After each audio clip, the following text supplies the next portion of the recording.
So, hello everybody, and welcome back. My name is Alexandros Kondirakopoulos. It's Saturday, and the next session will be about haptics in the arts. We will have together Nicolas Castagnier, Claude Cados, and Annie Luciani from Acroe. The session will be interactive, and I will invite you after the session to join the meeting and share, ask questions, participate and enjoy. So I'm leaving you now, and I will connect with the rest of the team to offer you the next session. Bye bye, and thank you very much.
Hello, everyone there in the UK and abroad. So I am Nicolas Castagnier from Grenoble Institute of Technology. And I am Claude Cados from Acroe.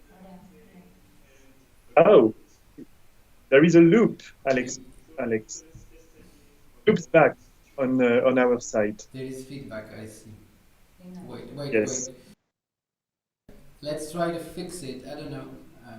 Perhaps you could close your audio on your side, your microphone on your side in Teams so far. For it's no more sound, no more loop back. Okay. Perhaps you can continue. Okay. So we are in the Mate Realities Festival, organized by Cardiff in the UK, within the field of the European Art Science Technology Network for Digital Creativity. We are going to talk today of tangibility, immersion, a series of further things under the title Haptic for the Arts. Basically, at Cardiff School of Arts and Design, CSAD, the Eastern DC, as they say there, the Eastern DC activity emphasized mainly the notions of materiality, for example, through exploring the physical materials of media, augmented objects, haptics and physical modeling, etc. And these notions of materiality, we could say tangibility in digital media, actually very strongly resonate with the work we do here in Grenoble in France, where, to say it shortly, back in the 80s, in fact, the principles and the technologies of force feedback and physical simulation for instrumental multisensory interaction and art creation were invented. And today, within what we call the Helicant platform, we have a comprehensive set of technology to address these notions, especially in the field of creative and art activities. I will just close my screen sharing for... Oh, there was no screen sharing, was it? It was not shared anyway, that's not a problem. No screen sharing, Nicolas, no screen sharing. Anyway, it will come back, it was not so much important. And Claude will now say a few introductory words on some theoretical aspects and more. Philosophical one. Yes. I am here. Kind of. Hi, Annie. Welcome, Annie. Okay, so let's start with these two terms, tangibility and immersion, which are widely used and often associated. They are not synonymous. but rather complementary and correspond to two necessities which have appeared during the advanced use that we have known for some years of very advanced computer interfaces. Tangibility and immersion are also very present in the field of virtual realities, a neologism that has also appeared over the last 30 years. Whether it is one or the other of these three terms, they highlight the need for humans, the user of digital technologies today, to find in front of them for the very effectiveness of their action or for their comfort or even simply for their pleasure, an environment which is not too foreign for their natural environment. Without going into more details here, and referring to what Nicolas will present in a few minutes, I would just say that for us in Acroy, this is supported through the development of main 4 technologies integrated in a specific workstation called Helicant that Nicolas will evoke.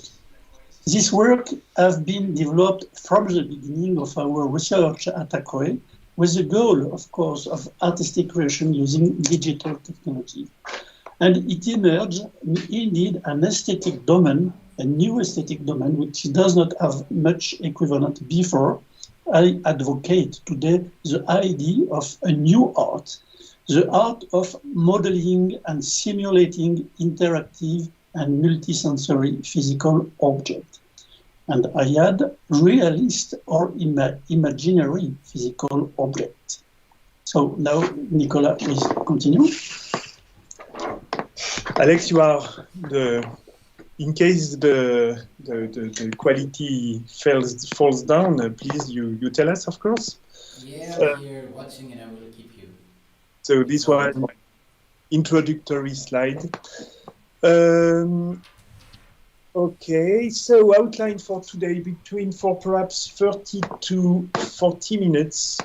We will make a presentation to set up a number of ideas. And then we can talk as long as everyone wants. So I will discuss shortly on the importance of tangibility for artistic creation at the digital age. I will explain the core necessity and principle of what is absolutely needed if we want to do tangible stuff in front of virtual objects, which are force feedback devices, and provide a few historical examples in videos. Then besides force feedback, I will briefly present the Helicant platform and its main technology, interactive design of physical objects, real-time simulation, haptic manipulation, and acoustical and visual immersion. And finally, Claude will go through 2 of his musical and visual artworks, namely Helios and the ongoing Quetzalcoatl piece, which have been realized entirely with these technologies. So, why haptic for the digital ages? See the left part of the PowerPoint. I format. Okay. cannot the left part, so I can. The slide is cut here.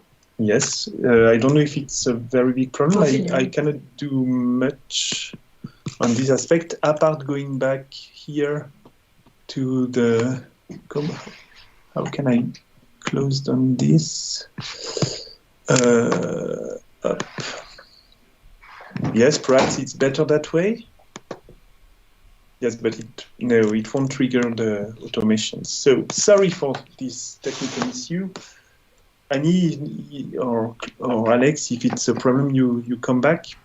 So let's discuss a bit why haptic for the arts, and especially for digital arts. In the natural everyday life, interacting with a physical object is, well, a serious fun, but actually it's a very serious fun. Regarding arts and creativity, it's better? Yes. Okay. Regarding arts and creativity, there is a very old and tight interrelation between the instrumentarium and art history. This goes, for example, here in puppeting, here in sculpture, or here, of course, when playing musical instruments. So let's question a bit what could be called instrumental interaction. First, it's an interaction between a human, the player, the performer, and a passive physical object. Second, it is a multisensory interaction which involves gesture, visual, and auditory feedback. What is important with gesture is that it's not a one-directional gesture, like acting upon something or pointing something. It's a bidirectional gesture. With the gesture channel, actually, the player and its physical object, its instrument, if you like, are mechanically coupled, and they do exchange energy. During the manipulation, they actually form together a new single physical entity.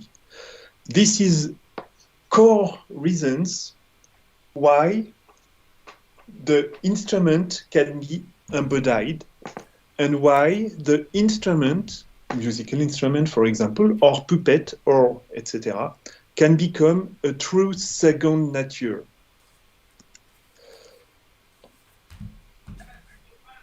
These properties are actually important in everyday life, but also they are absolutely important for expressivity and creativity.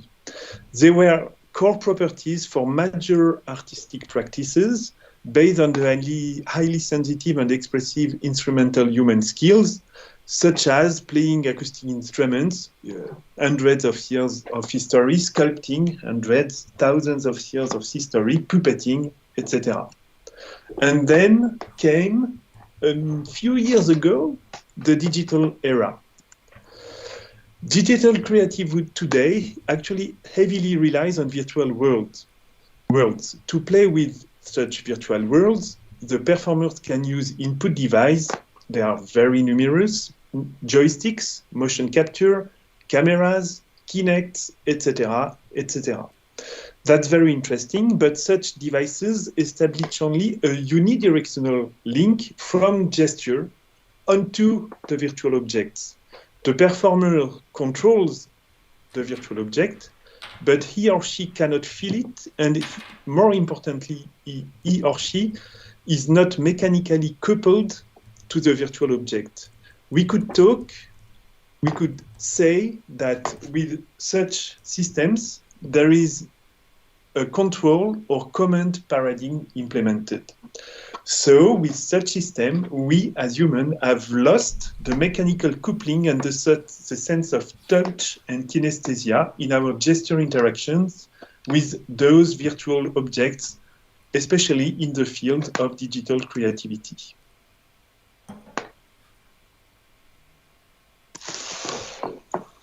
So why haptics for the arts? For a very important aspect, it could be to recover the sense of touch, the sense of kinesthesia in our gesture interaction with virtual objects for digital creativity, so that we could be able to reinvest our instrumental skills in the field of digital creativity, which are instrumental skills that have been damaged with digital stuff today. And we hope we can obtain richer sounds, richer animated images that intimately incorporate the signature of the instrumental nature of the gesture interaction. Here comes the core necessity of haptics force feedback technology.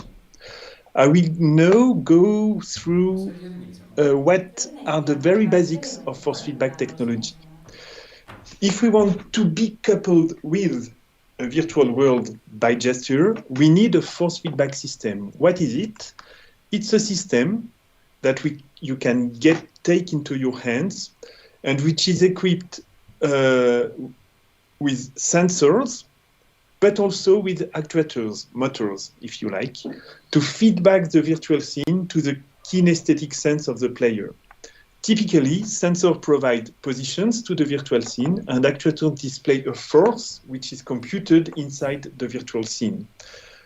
Of course, to match humans' high instrumental skills, the device must meet specific requirements regarding precision, dynamics, reactivity, etc., but I won't go into these details.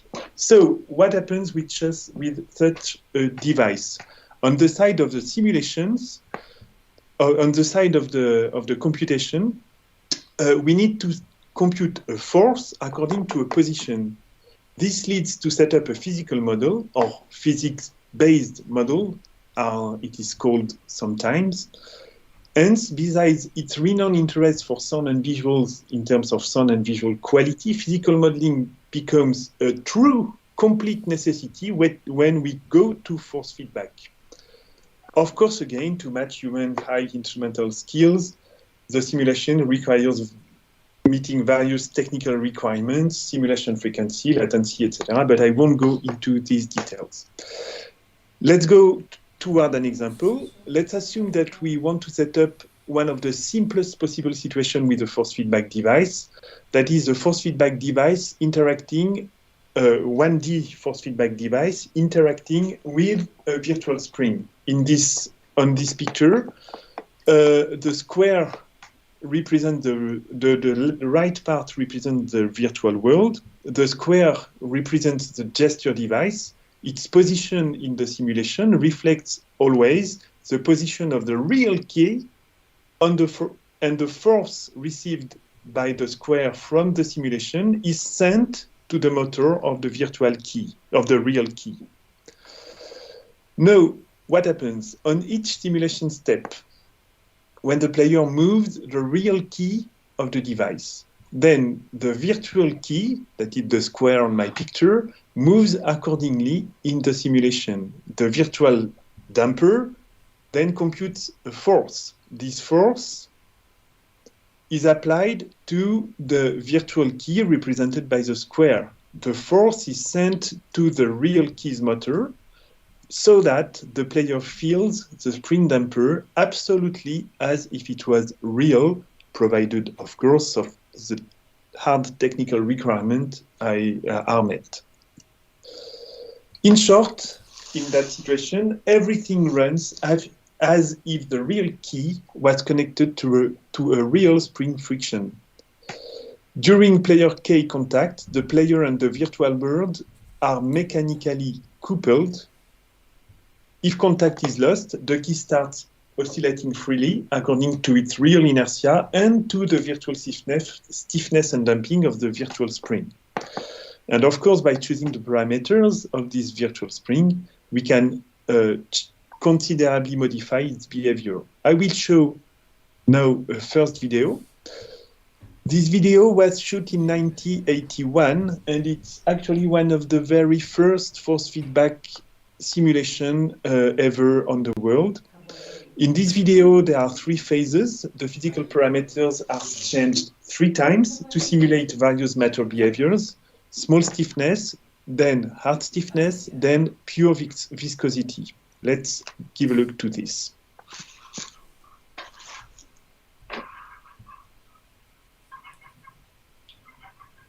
Second setup,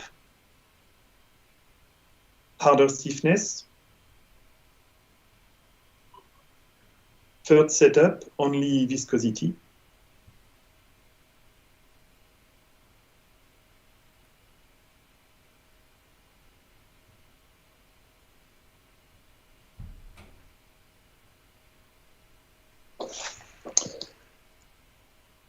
So, of course, we cannot stop here. I will now show a few other historical but more recent examples in which the devices have evolved, and of course we not only simulate one single spring but a much more complex physical model. In this example, there is a title on the top, the video on the left, and on the right, first a few words on the technical setup, and below a few words on what you may be interested observing in the video, the sound or the gesture. Okay, first example, it's called Multisensory Granules Constrained in a Box. It's from 2002. Technical setup details, there is a unique multisensory physical model in this video, which features granule constrained in a ball and produce all the sensory outputs at once, the visuals, the gesture feedback, but also the sound with this single physical model. And what may be interesting to observe are the variations in the micro variations in all the sound events, the temporal coherency of the three sensory modality, gesture, visuals, and sound. And you may also try to glimpse the micro force impacts on the key and the player and the kinesthetic sensation that are felt by the player on each granule impact. Of course, it's difficult to feel it only through the video. It's much more convincing when you have the actual force feedback in your hands.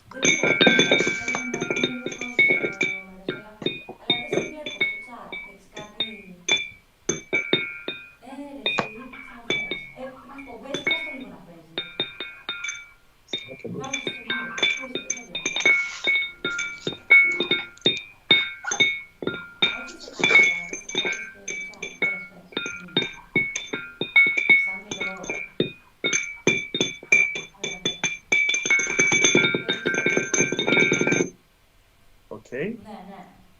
Second short example, in that case, there is no sound, only visuals and force feedback. The video is called La Crêpe. It's a 6D manipulation. It's a bit like when you flip, it's actually like when you flip the pancake. Technical setup details, it's a 3D multisensory gesture visual physical model with actually many meshes. It's quite a complex model and non-linear interactions. And it's a 6D morphologic adapter enabling a 6D instrumental gesture.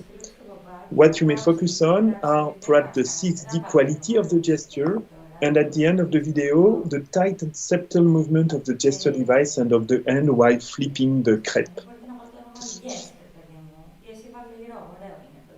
Flipping the crêpe. Il devrait expliquer que maintenant on a fait une interface complémentaire qui permet de manger la crêpe.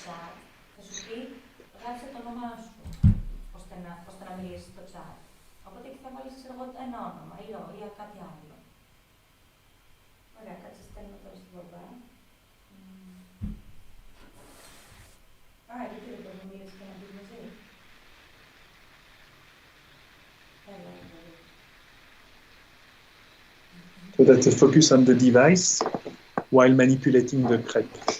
Of course, the next step is to let you eat the virtual crêpe, but it will come later, I guess. We have to develop a new interface. Yeah, probably. Okay, let's go back to sound interaction. This demo is called Finger in the Glass. It's from 1990. Technical setup details, it's a unique friction-based physical model that produces all the sensory output. What you may observe, I would say, well, the sound is quite annoying because it's a finger in the glass. But actually, at least to me, it's quite a convincing sound. Why? Because first, you can observe the hard resistance applied to the movement of the key by the force feedback device and the simulation due to the virtual friction and force feedback. And you may also feel how the instrumental nature of the gesture coupling, the gesture interaction, is deeply inscribed right into the core of the sound.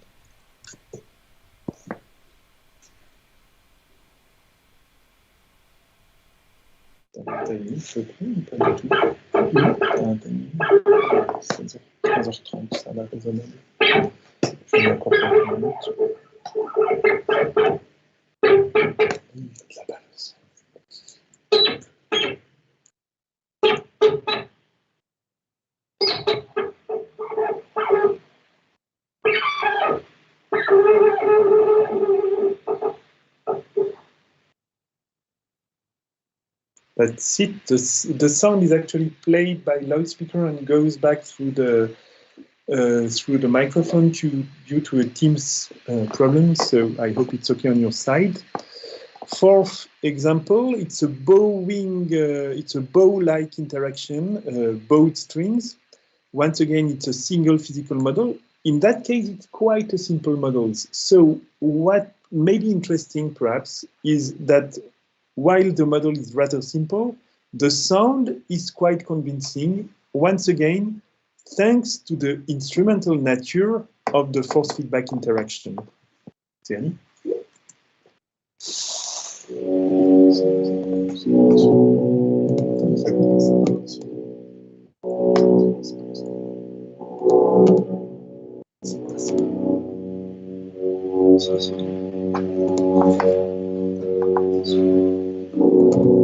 Voilà.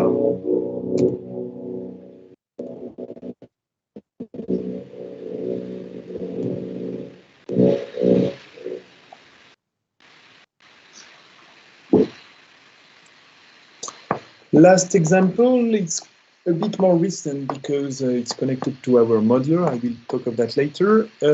It's somebody, actually James Leonard, playing with a string, a virtual string, which is plucked and pushed with frets.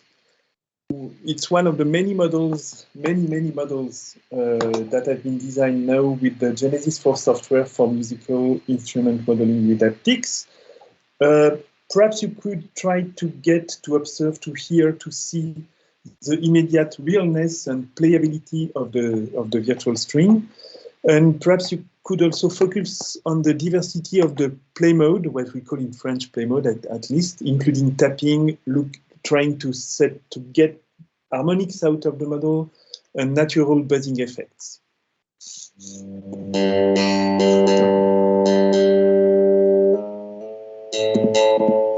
Okay, I'm sorry for that.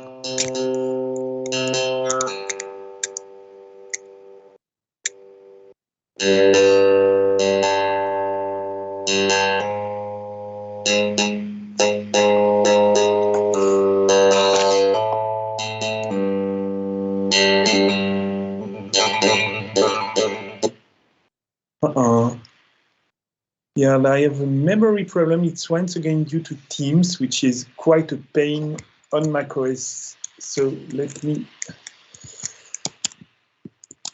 try to do something. Okay, sorry for that. Alex, we lost you. No, you are here. Okay. I am here, Nicola. I don't know what happened. Something crashed, probably.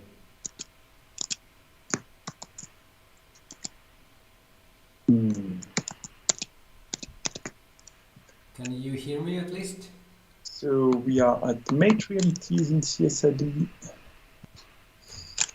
You are still here, Alex? Yes. Can you? Yeah, I'm talking. I don't know if you can hear me though, Nicola. Can you? You can't.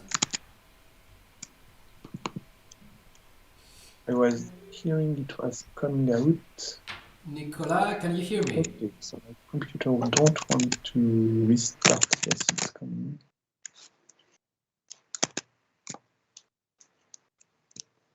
Sorry for this technical issue.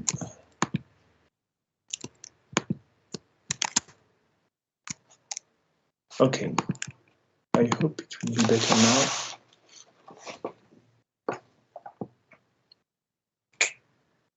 Seems to be.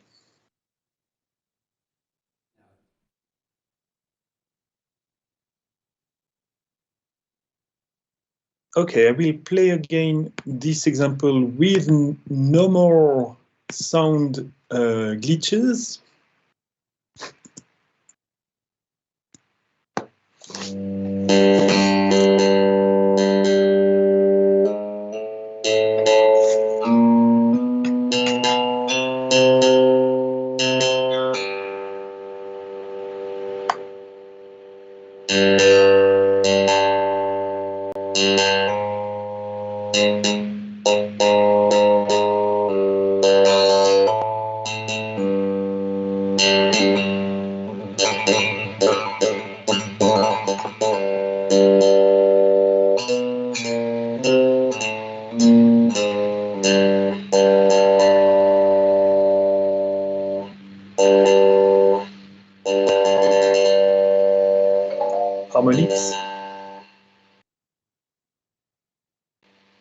Okay,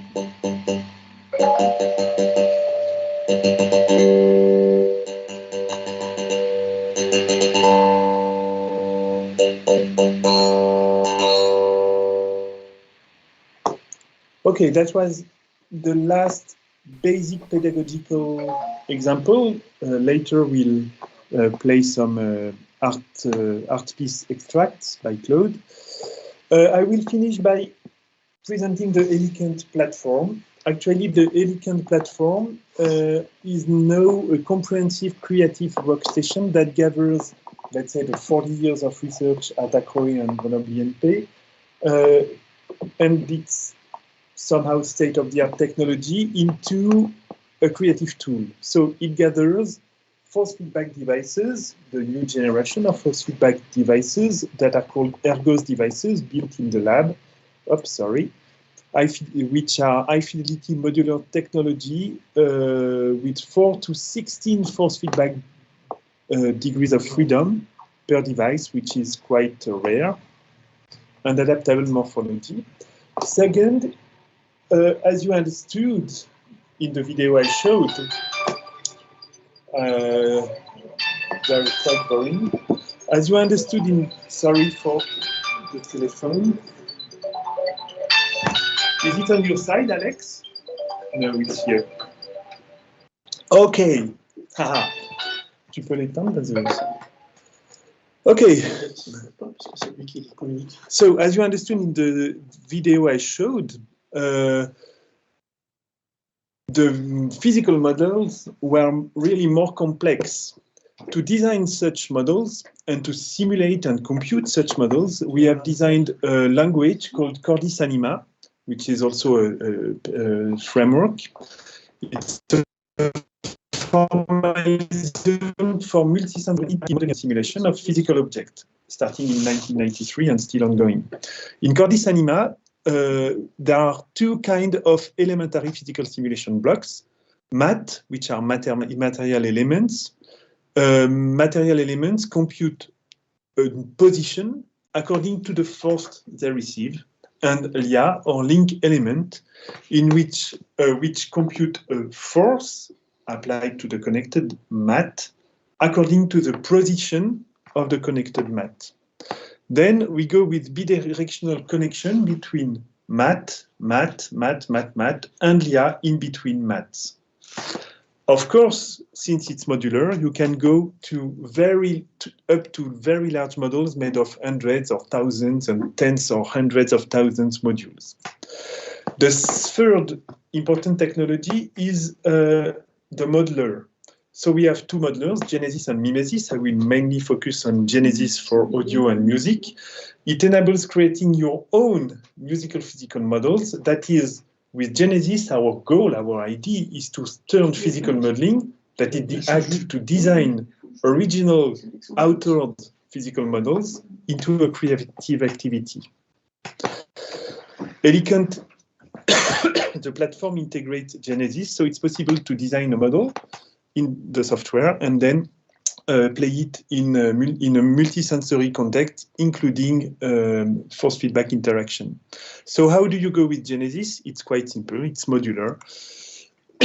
You install some masses of various kinds, fixed point masses, etc. You install interactions in between masses of various kinds. You set up a series of physical parameters, inertia, damping, stiffness, and you simulate. And that's it. From this very simple setup, very simple model, you can go to very complex model. Here in the Helios piece by Claude with more than 100,000 modules. The fourth and last technology is audio and video immersion. Finally, to extend tangible instrumental interaction with hopefully quite a nice quality up to immersive aspect, Elegant integrates a 24 loudspeaker sound dome along with various visual devices. So that's it for Elegant. Of course, it's deployed at the lab in the lab, but there are various variations which enables to Ranelli counts in smaller aspects and to take it away to other places as well. Okay. Now we will go with Claude to two art pieces, Helios and Quetzalcoatl. And Claude, you can take the lead. Je ne sais pas pourquoi on n'a pas le fond d'écran, mais on l'a pas. OK? OK. Non, il n'a pas fini, c'est moi. Thank you for your attention. Avec lui devant. Et à toi, Claude. OK. Sorry, excuse me, it's not... pourquoi c'est Quetzalcoatl ici? Ah non, parce que c'est... Ah oui, c'est... Tu veux parler d'Helios? Oui, je veux parler d'Helios. Tu veux parler d'Helios? Je commence et par tu mets la vidéo. C'est ça? C'est toi qui me la mets. Okay, so I have to set up a video here. Okay, can you hear me now, Nicolas? Sorry? Yes. Yes, I can. Okay, thank you. We're waiting here. Right, thanks. Okay, so this is the piece Helios made with Genesis and Cordis Anima, and this is a piece with a great number of components, and it has been created with and for the elegant workstation. First level, we have a certain number of vibrating systems, for example, plate.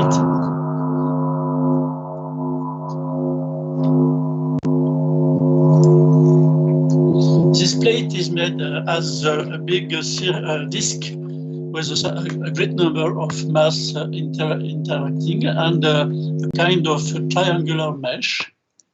Now the same plate, but with a different sound, because we have put out a certain part of this, modifying the mode. And now a special gong which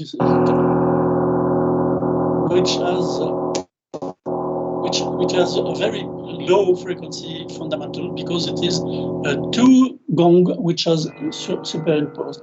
Now a series of various sounds intervening in this piece.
This example is also in Helios, and it illustrates the fact that with physical simulation and with Genesis, it is possible to build the macro form of the music. So that is a composition and a sequence of events. Okay.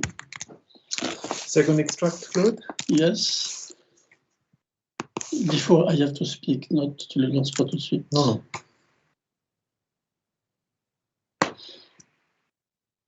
Okay.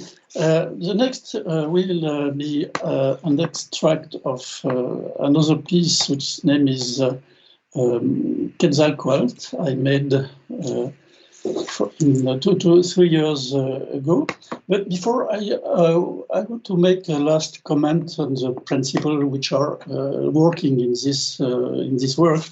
Now, if we summarize, we have all this work. In fact, we have the real situation, that is, instrumentalists interacting with instruments. I insist, real instrumentalists interacting with real instruments.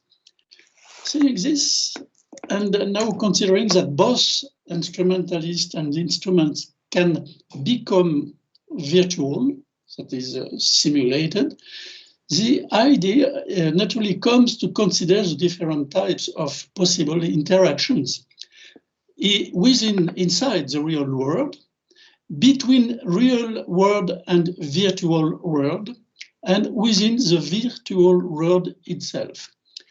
By applying the qualifiers real and virtual successively to the instrument and or to the instrumentalist, we arrived at this interesting series of possible situations, that is, real instrumentalist playing on a real instrument, the first, real instrumentalist playing on a virtual instrument, the second, but there is also virtual instrumentalist, which is possible. So we have developed this branch by creating a new feature in our panorama, which is what we call gesture emulation. That is, we replace the real gesture and the real force feedback system by simulated or emulated one. That is, we simulate the force feedback system itself inside the virtual world, and also we simulate the gesture, we reconstruct the gesture as a physical movement which can be produced and realized with a physical model in Cordis Anima and in Genesis. So this a new situation arises, which is virtual instrumentalist interacting with virtual instrument. And you can also consider virtual instrumentalist interacting with real instrument and all possible combination of this. This is a very rich and interesting set of situation which can be used in musical composition, musical construction with all this situation together. And finally, there is another radically new situation which is possible, which is real instrumentalist interacting with real instrumentalists, which is not necessarily easy or even possible in normal reality, but it becomes so if there is a virtual or simulated link between them, that is between the two real force feedback system or instrument and then two real instrumentalists, them involving a passage through the virtual world. That is what is done in Quetzalcoatl. So we can play it, where about Quetzalcoatl is made before. D'accord, pas de souci. Quetzalcoatl is also a quite complex construction with it uses Helicon station. Nicolas spoke about it, which integrate all the Acrois technology. Okay, Nicolas said about that. Synthesis by Cordis Anima physical model, Genesis modeler. Tu me laisses encore? Non, il passe tout seul. Ah oui, d'accord. Acrois 12K force feedback keyboard, Terrorist 24 loudspeaker in dome loudspeaker, gesture emulation, etc. Which has been created in November 2018. Okay, so in Quetzalcoatl we combine two situations, offline situation, which is a very big model made in Genesis with the 270,000 modules, and show them 10 okay, 10,000 oscillators, and two gongs, very big, with 8,000 components each, with nonlinearity, stiffness, etc., etc., etc. and 24 gestural devices emulator, which are virtual gesture, and also sorry, this is a video. This is not a video. And online part, which is in fact a real-time simulation, also with Genesis and Cordis Anima, and the force feedback system are controlling the model which are in this real-time part, which is the sub-part of the matrix, the previous one, because they are exactly the same module, same kind of module, but in a very smaller number. So it can this allow to make a specific interaction between the fixed part and the performed the live part. This is the concept in this piece. And now in this piece we have we have used this new kind of interaction, which is interaction between the instrumentalists themselves by the way of force feedback system.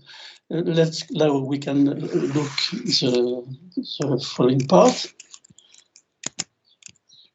There we have two force feedback systems, and this is we are playing. We have the hand of Nicolas and the hand of myself, and we are playing on the real part, the real time part of the piece. Let's go.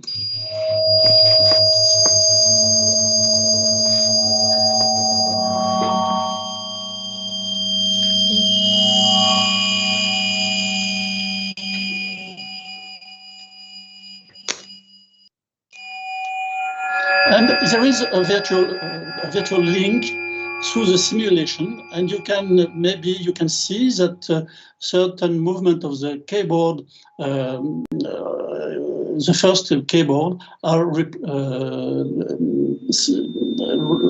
played also in the second, and the second performer can feel the gesture of the first, and conversely.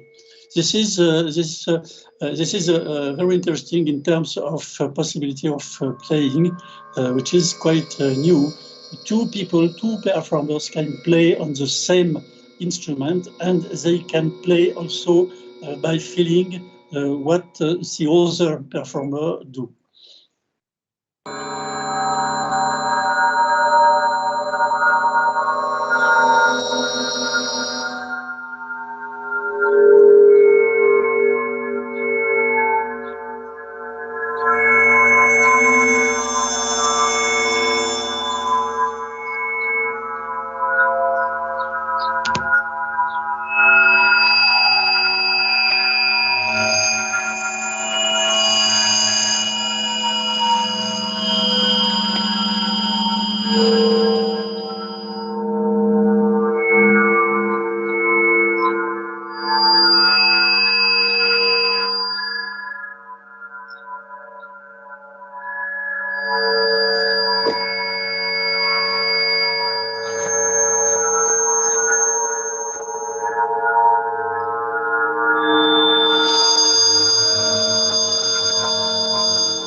Let's continue.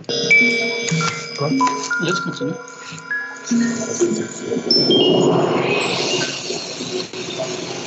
This is also a part of this Quetzalcoatl piece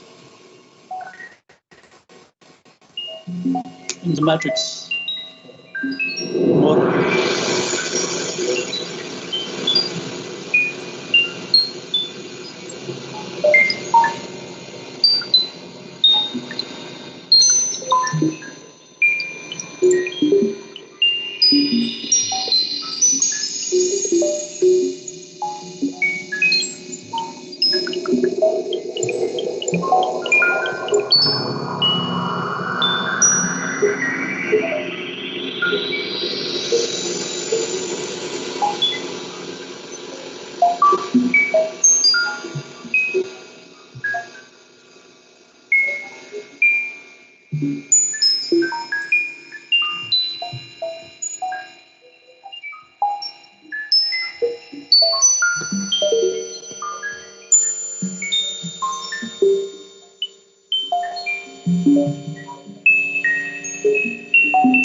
Okay, that's it.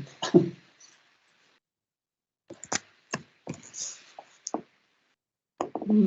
think I have to click here. Yes.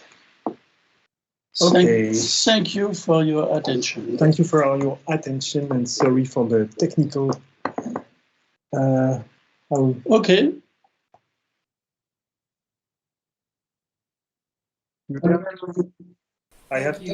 Thank you so much, Nicolas. Thank you so much, Claude.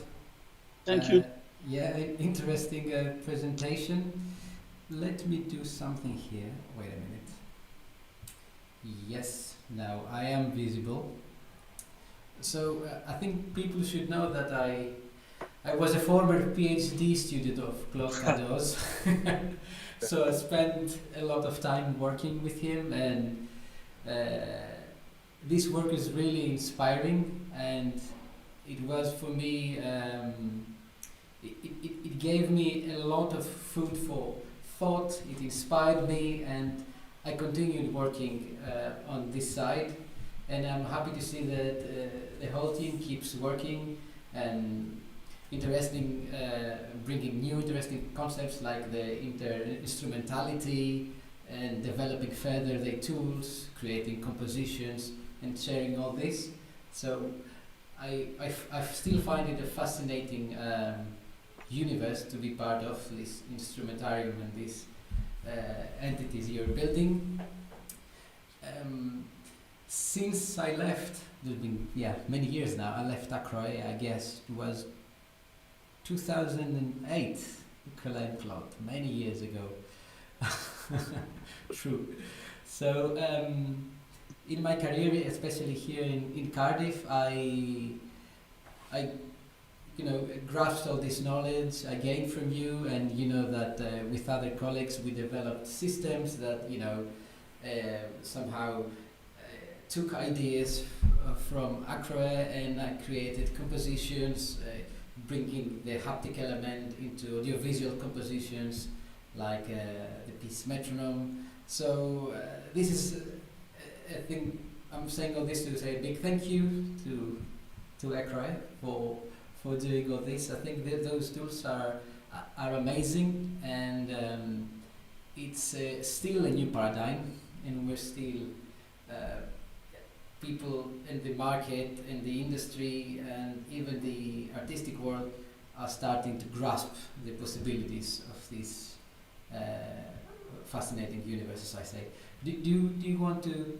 I can ask questions, but maybe since we have the chat here, maybe people would like to ask a question on chat. You can type, Of course. So if there's a question people would like to ask Nicolas, Claude, or Annie if she's around, I have a simple question to start with. So, I know that this is a big project, so what's next? Next, first, I would like to respond to your purpose, and in particular with the fact that you had a certain pleasure to work with this idea, concept, and the tools. So I just want to seize this occasion to explain that, for example, with Quetzalcoatl, we enter in a new way to work with Genesis. For me, this piece, Quetzalcoatl, is what we can call laboratory musical piece. Let me explain this. In fact, to create this piece and also other which we have and we can work, I use a very huge number of modules. I said a few minutes ago that there are 10,000 oscillators in this kind of galaxy of oscillator. So I feel that what I success to put into this piece, Quetzalcoatl, is a very small part of all the possibilities we have in this universe, in these galaxies, toys galaxies. So I will be very pleased to continue this work because there are a lot of different possibilities. And for example, if you, Alex, or other wish to seize this material and in order to create other thing, other music, but with these models, which was quite difficult sometimes to put into good functioning. So it is, you are welcome. And I officially invite you, Alex, and others, to join the Quetzalcoatl Club. And if you want to make something maybe very different, but with this material, you are welcome. Okay. Yes, and by the way, we are actually preparing some kind of 1 week international gathering, both in Grenoble in France and online for the next months. So, of course, you are also welcome for that occasion, and just perhaps send a mail so that we can send back the details of the dates, places, etc. To react on Sergio's question for the future, first, perhaps if there are other questions, please go. If not, in the meanwhile, to react to Sergio's question again. First, we talked today with Claude's examples of musical applications, and of course there are other people and composers, including within the Eastern DC European project, working with Genesis, with the force feedback device, with the spatialization means, etc.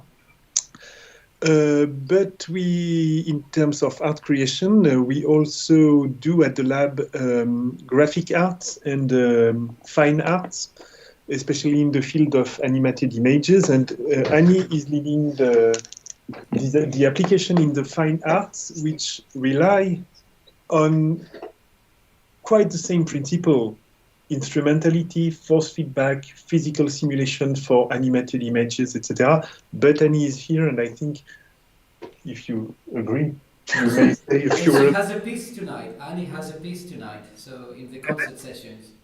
Yes, that's it. Thank you, Alex. That's right. You want to say a word? Not of the visual. Yes, of course.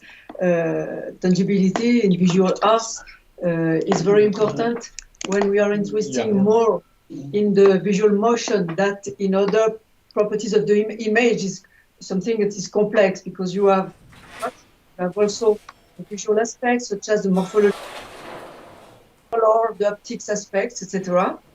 But when we focus on the movement, such as in music, in fact, then the tangibility and the haptic interaction that support or part this tangibility becomes very important, of course.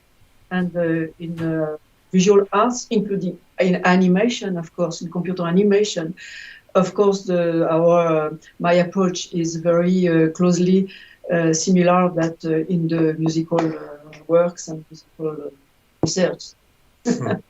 But perhaps I would like to say something on force feedback device for the future. Perhaps the question also, the question of Sergio will address what we have in mind in terms of haptics and interaction and force feedback devices. You see that we developed, you understand that we developed high quality systems, of course. And it can be considered as a limit because these systems are technically complex, and of course they are quite expensive, obviously. Our approach is to notice that as in the acoustical diffusion, it is not sufficient to have home studio or headphones or something. We need also to have rooms of high quality, concert hall, and etc. Mainly for the diffusion of electroacoustic music, because the electroacoustic music is understood uniquely full of speakers. So we need to have this type of high-level equipment, which are complementary with smaller equipment we can have at home or in a smaller structure organization. Our idea, the idea of the cloud,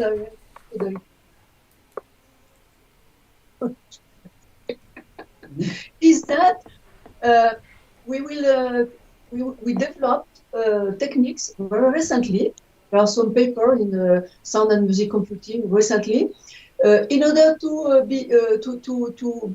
articulate a work on haptics interaction that can be made at home, for example, by the concept of gestural emulator and force feedback system emulator. You can work in your own context, for example, at home, exactly as if you have this kind of system, of high-level system. It is the notion of emulator, of course, but very precise in terms of metrology, in terms of in the future. It's not to run. You can be in the situation to have, yes, virtual system, but as if it was the real system. And after, you can come in other places, such as in high quality diffusion rooms, concert hall, etc., in which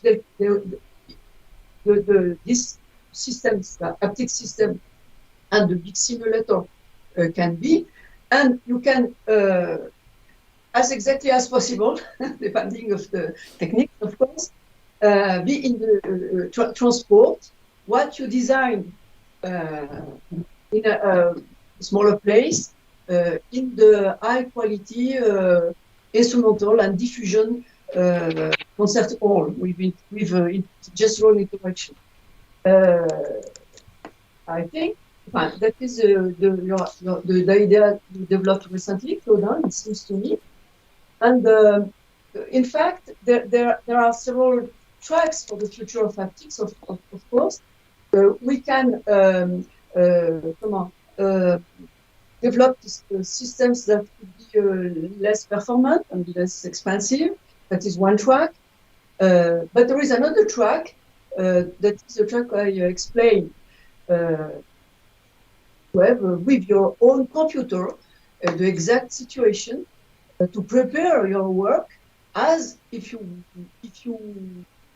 are in front of real system. Of course, it is not exactly the same because we cannot play, but in terms of music composition and artistic creation, it is a way to articulate the two situations by conserving the quality of the tools. Sure. Yes, yes. There is a... And you can experiment, as Claude said, we are ready to experiment in distance with some of you, if you want, these techniques, which is at its beginning, but at this experimental step. But we will be very glad to experiment such technique of gestural emulation, Claude, in between two sites, in distance, virtual. Okay. There are new questions. Once again, regarding Sergio, on another aspect of your question, Sergio. What was the question, Nicolas? Sergio said just to say that you are, well, we are doing very nice stuff, he says. Thank you, Sergio. And then the question, what other applications do you see doing in the future? So we talked of various aspects for the future of haptics, etc.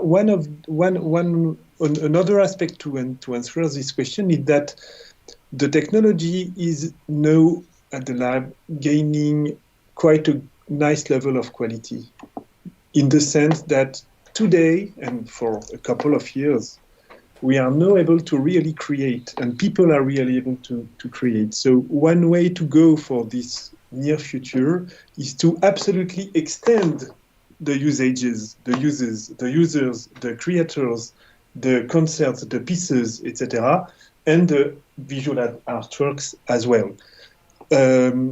So that goes to the next question by Beth. Can we find Genesis software online and is it open source?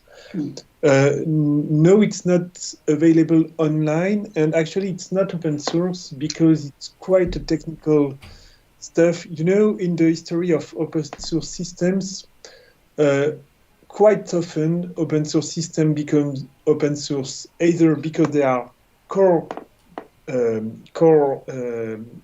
computer sciences technology, like a computer language, Java, etc., or because they are based on quite old stuff that already have a history, users, etc., and one day they go open source. That's the case, for example, for OpenOffice. OpenOffice is a long time after the interactive systems to write texts. So we think it's not yet the time to go open source, but of course Genesis is available. It's available by contacting us, either commercially or for specific projects. And of course, we are absolutely willing to disseminate the software and the users and the knowledge of how to use it, etc. I hope it answers your question, Beth. We should also mention that there is a community of people who developed similar tools, having a starting point, your tools, and created compositions like Edgar Berdal, myself, Lauren Hayes, when she was back in Scotland. I think she still does some work. Stefan Beck, where they created. Also, some of them developed bits of software, Jérôme Villeneuve, and some of them developed creations which follow this paradigm. And the paradigm is, including haptics, the paradigm of having this type of physical, energetic, coherent, multimodal interaction with the digital system. But I think we do need a wider community. I remember I spoke. There was a conference, festival organized by Ableton Live, a huge player in the music tech industry. It was in Berlin in 2016, as far as I remember, 2017. I can't really tell probably, yeah, it was 2017 Loop Festival it's called, which like almost 2,000 people were there to celebrate technology and celebrate music. The audience, this festival reaches an interesting audience. On the one side we have, let's say, hardcore electroacoustic composers like Trevor Wishart, and on the other side we have DJs or musicians playing electronica. But it was interesting that I got invited with Lauren Hayes to give a talk about haptics in the arts, haptics in music. So it means that somehow even the industry is starting to understand the potential of this amazing paradigm. And we hope, I guess you hope, that more composers and more artists and more people will join this community, because it is a paradigm which is closer to to our world. It's much more physical and it's rich. It captures the nuances. It feels nice when you play it. It's something what we owe to celebrate and we owe to develop it further. And I think I'm waiting for the moment that this will be like a big thing, and many people will enjoy these tools. Many people will join this approach of multimodal art. Yeah, I don't know what's your thoughts about this, Nicolas, Claude, or Annie? I guess on my side, I can nothing but agree with you, especially on the fact that tangibility and this sort of technology correspond to we have been working on them for 40 years, but they are still absolutely new, and they are still corresponding to a deep and important paradigm shift for the future, especially for the arts, of course. Yes, for the to increase the dissemination, in fact. Okay, there is the software. The software today is ready. Okay, it is a very robust software, etc., etc., and it is not very difficult to find the way to disseminate the software. However, there is a point. Claude insisted a lot on that, and now we are ready on that point. That is, physical modeling is a very nice techniques, of course, that gives a very nice results, perceptual results and musical results. However, it is a quite complex technique. In the first step, it is very easy because it is very intuitive to put mass, spring, etc., and to produce a sound. But to go further, it could be quite. There are steps. There are breakthrough we have to cross over, and then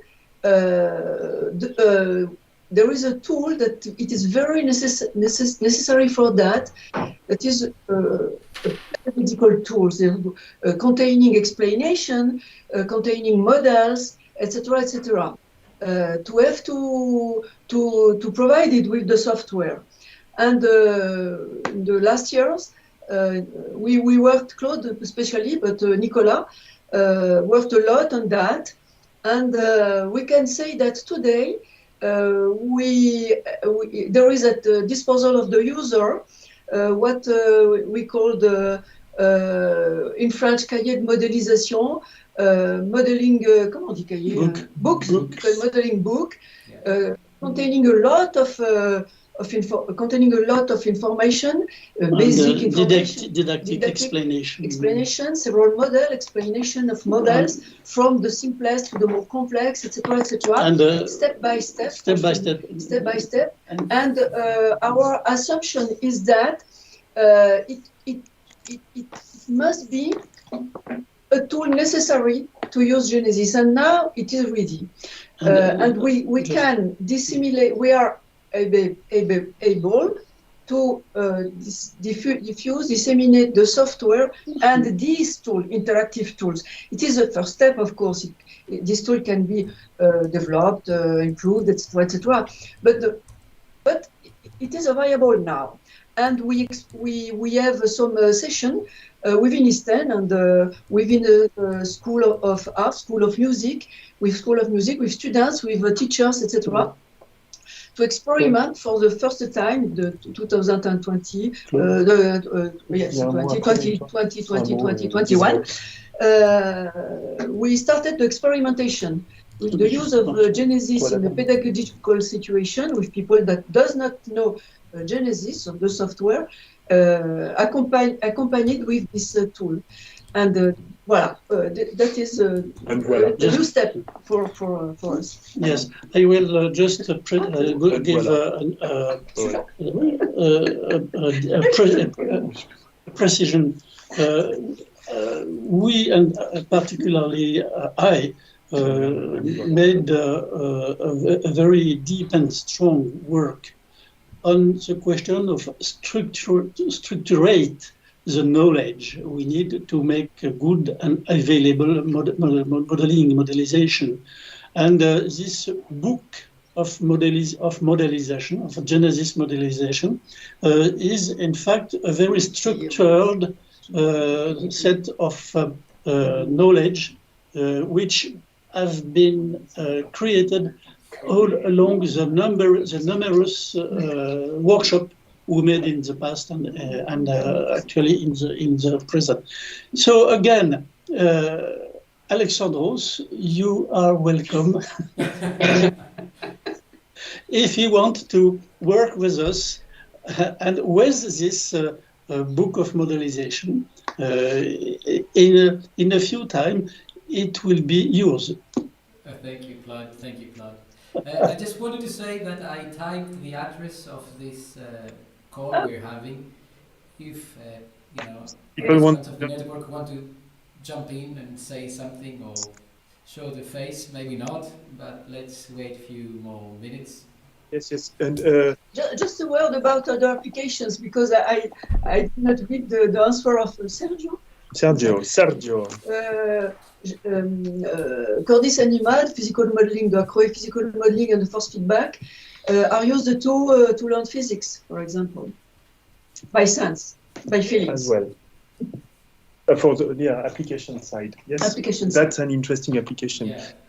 They are also used to learn the physics of instruments, of course. That's another specific application. Yes, just to rebound once again on Beth's question in regards to availability of the software, just to make it clear, by the next May, we plan, the dates are not fixed, but once again, we plan to have a 1 week meeting on-site in Grenoble in France and online, gathering many users, composers, artists, etc., and newcomers willing to jump into the software. It's a kind of international symposium. The first Genesis convention. International convention with artworks, of course, but also some pedagogical aspects, presentations by various composers and artists, and etc. And it's totally free, of course. Share models and sharing. Excuse me, is it only Genesis, or are you gonna bring also the haptic interface?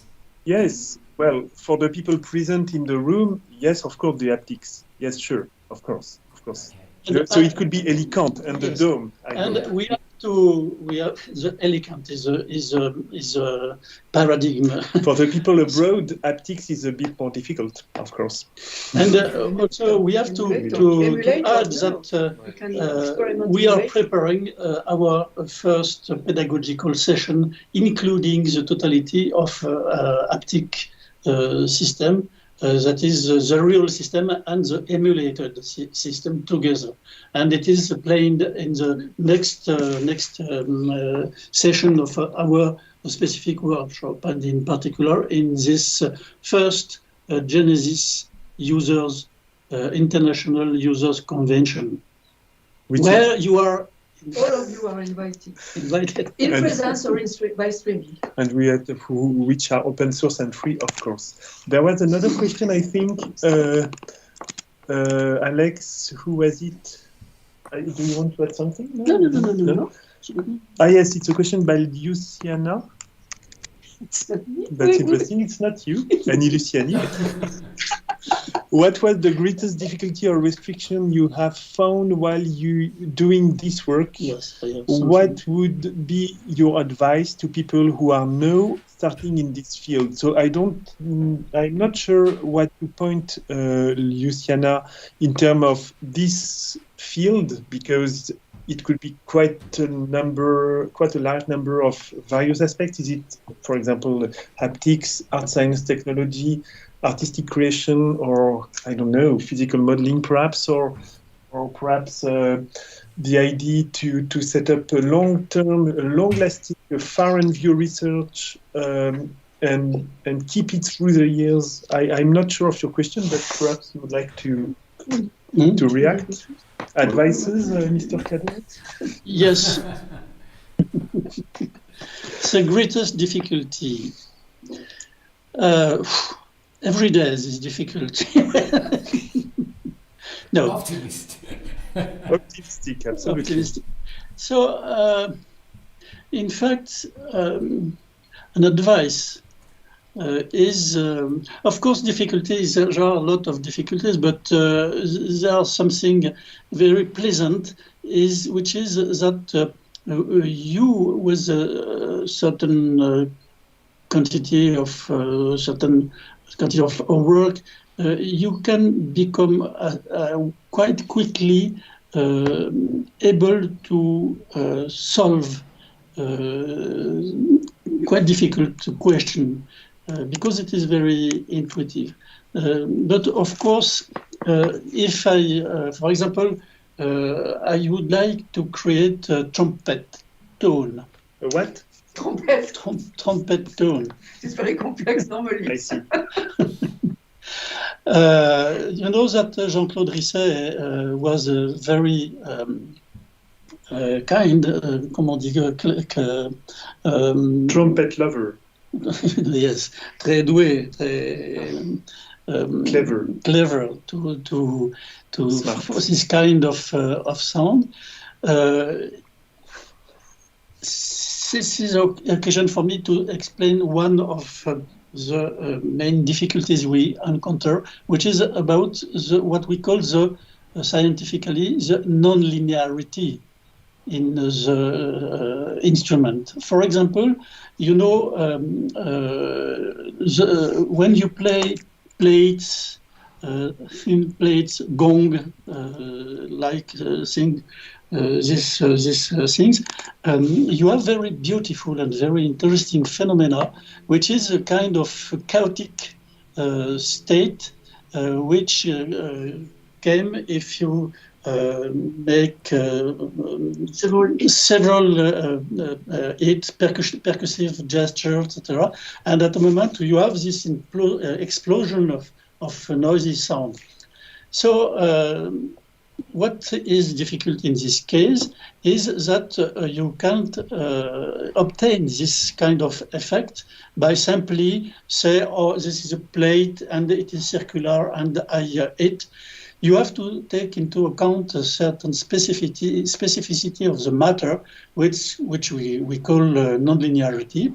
And of course, personally, now I am able to produce a very realistic gong sound, but I spent several months, even several years, to find the good way to do this. But the good news is that when you catch this in your hands, you can share, you can perfect, you can transform, you can divide in several variation, and of course it is very interesting to share this knowledge. But there are also some kind of things which are very difficult to simulate and to obtain where it is very difficult to obtain the good model. But fortunately, all what is discovered can be shared with other users. This is the reason why this is mainly meaningful to know, you are right, Alex, to create some gathering of people, occasion of meeting and sharing knowledge and including sharing the method. Because the page is not blank.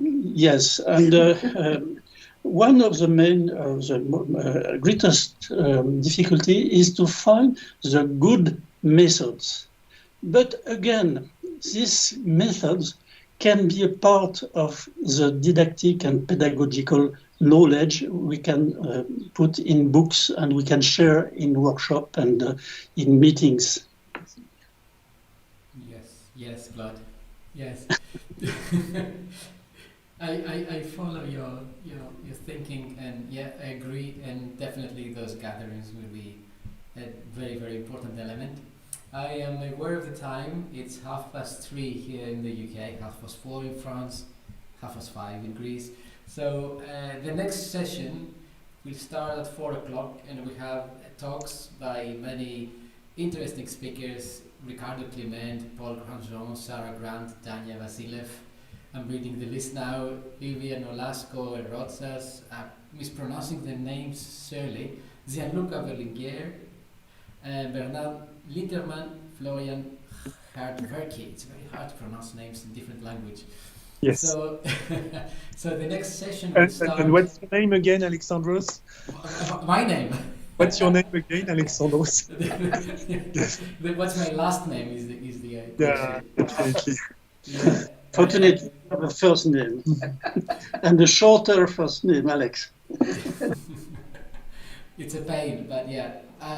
So I really thank you for being there, for being online and sharing this presentation with us.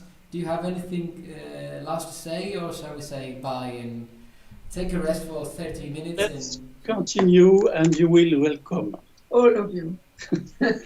And yes, I have something to say, like thank you, perhaps. Yes, thank you. Thank you. That's it to all of you. Nice especially the nice organizers, of course. Okay, nice talking to you, Nicolas, Annie, and Claude. And so our next session will start in approximately 25 minutes with all these presentations. Yeah, so see you later, okay? Yes, Okay. stay online. Ciao. Stay online. Take care. Bye-bye, bye-bye. Bye-bye.